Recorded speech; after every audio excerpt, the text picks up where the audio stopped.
I think it also reflects the difference of mentality that that the Trump administration with Musk is bringing to Washington. This is not. They know that this is going to be kind of a we're going to move fast and break some things, and we're going to break some things we want to break. We might break some things we don't want to break. Right. But part of that process is if we do this slowly and piecemeal, the bureaucracy will be more attuned to respond to it, which may make it far less effective.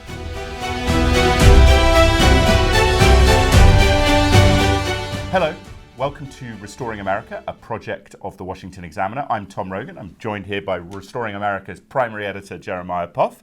And before I forget, because I get told this every time, please make sure to subscribe on various social media platforms, which we are in abundant supply of. But Jeremiah, we're going to talk about the bureaucracy first and foremost, right?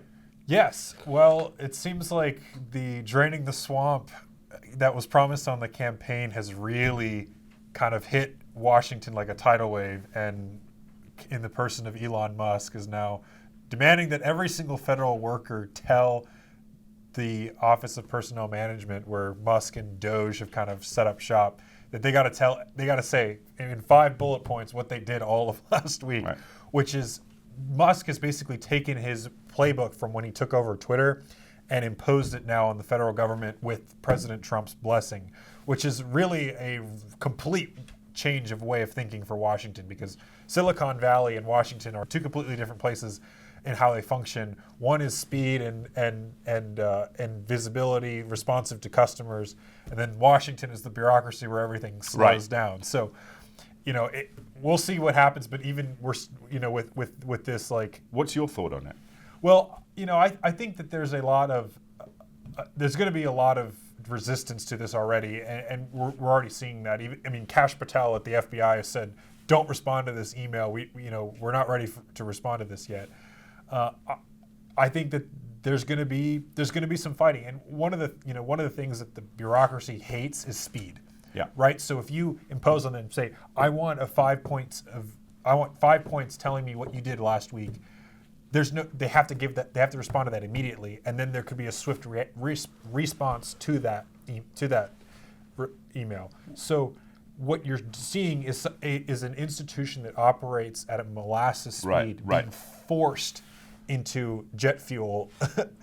My kind of sense, though, is that it sort of misses the point, because I think clearly, we would agree, and I think a lot of people in the country would agree, that the federal bureaucracy, the federal workforce is too large, that it is bloated, and the returns, and there are enough anecdotal stories, productivity studies to show that, the bang for buck is not what it should be. At the same time, which why I was sort of heartened to see Kash Patel's reaction, Tulsi Gabbard with the intelligence community, asking people who were working in a national security space, a classified space, to do 5 bullet points about what they did this week is moronic, quite frankly. Yeah. And Musk should have thought of that. What did I tell? I ran an agent in ISIS, whose name is, it's not, or I worked on a classified program to sink Chinese ships before they can see the US. To me, though, there's a simplicity to that plays to the worst perceptions of Musk legitimately, even where the broader arch of Trump administration policy to shrink and make more efficient the federal government, I think, would have a lot of legitimate support. I agree, but I think it also reflects the difference of mentality that the Trump administration with Musk is bringing to Washington. This is not. They know that this is going to be kind of we're going to move fast and break some things, and we're going to break some things we want to break. We might break some things we don't want to break. But part of that process is if we do this slowly and piecemeal, the bureaucracy will be more attuned to respond to it, which may make it far less effective. And that's what I think is what really happened here. I think ultimately what you'll see is Musk will kind of backtrack this a little bit, and Trump as well. But especially with like the Department of Labor, the Department of Education, the Small Business Administration, agencies like that, there's no reason why they can't explain what, every employee there can't explain what they were doing, for the last week. And I think really this was meant more for them, but I do agree that there should have been more thought in how it was targeted towards the national security apparatus, the intelligence, the military, the Department of Defense, et cetera. I do think that for Musk, it's a bad look, and I think one of the successes, one of the markers of whether or not Doge is successful is whether or not they can navigate these hiccups, these bumps in the road. Some of them are going to be big bumps, and convince the American people that actually this is what you voted for. This is actually good, even though it doesn't look good in this moment. Right. At the end, we're going to have a product that you're going to be happy about. Right. Other things in the bureaucracy that are piquing your interest, or? Yeah, well, I think the it's kind of along this line. I think it's rather interesting that the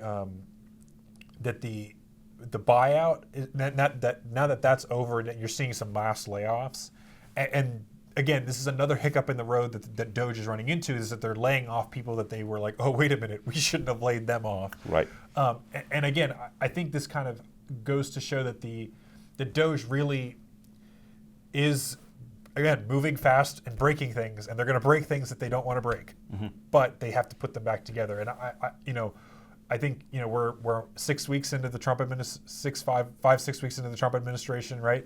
This is the very beginning, and I think the benefit of doing this now is that even if public opinion kind of turns against it in the short term, it gives you a long runway to kind of rebuild what you've broken, right, and that in a new image that it reflects the Trump agenda, and also kind of calms the fears that people may have currently by the time election season rolls around a year from now. I also do think there needs to be greater clarity. I mean, you see, for example, in the intelligence community, there are obviously some, as we have seen, some too much politicization at the top, but they're also very smart, talented, risk-taking, people who could be making a lot more in the private sector, who are patriotic doing that job, the lower level, who don't have a sense as to whether they're going to have their job.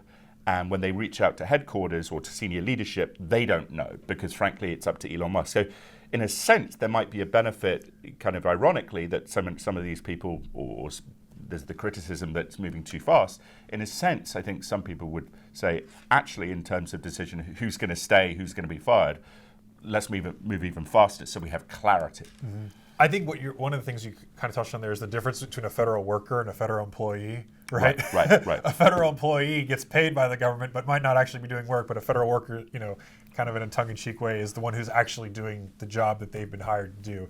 And there are plenty of people in the federal government, as we pointed out, that it's too big, that do very little work for very good pay. Right.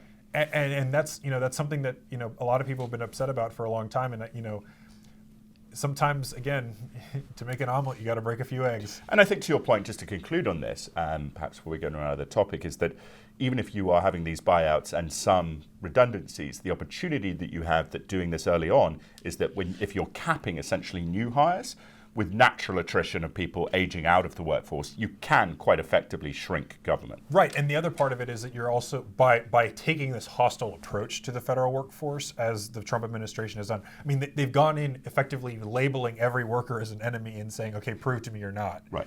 And what you're doing is you're also forcing, in a certain sense, creating a hostile work environment for the people who are hostile to the Trump agenda, right, and they might leave anyway on their own. But the risk is you're also making it hostile for people who just want to do right. their job. So it's a double-edged sword. All right. So another issue that's been in the news, obviously, is the situation with Ukraine, the budding peace talks between. Yeah, we just passed. It's the third in 3 years. Yeah, 3 years since Russia's invasion.